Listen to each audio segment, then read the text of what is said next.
નમસ્કાર દોસ્તો, આપણને થતા મોટાભાગના રોગો દોસ્તો સાયકોસોમેટિક રોગ હોય છે. સાયકોસોમેટિક એટલે ડિરેન્જ મનના કારણે શરીર પર થતા રોગો. દોસ્તો, આપણું મન અને શરીર બંને એકબીજા સાથે જોડાયેલા હોય છે. તેથી મનનો પ્રભાવ સતત શરીર પર પડતો હોય છે.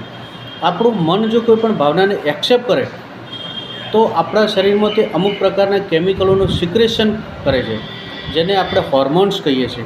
જેમ કે આપણું મન દુઃખની ભાવનાને એક્સેપ્ટ કરે તો આપણા શરીરમાં કોર્ટિઝોલ નામના હોર્મોન્સનું સિક્રેશન થતું હોય છે.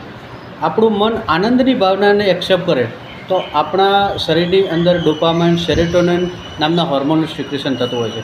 આપણું મન જો પ્રેમની ભાવનાને એક્સેપ્ટ કરે તો આપણા શરીરની અંદર ઓક્સિટોસિનનું સિક્રેશન થતું હોય છે. દોસ્તો, આ બધા જ હોર્મોન્સનું કામ આપણા શરીરમાં દુઃખ દર્દને મટાડવાનું હોય છે.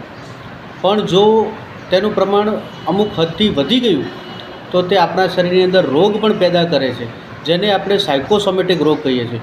દોસ્તો, આ સોરિયાસિસ છે, SLE છે, ડાયાબિટીસ છે, કેન્સર છે, આ બધા જ રોગ સાયકોસોમેટિક રોગ છે, જે આપણી મનની ભાવના જ્યારે દુભાય, જ્યારે તેને દબાવવામાં આવે ત્યારે તે થતા હોય છે.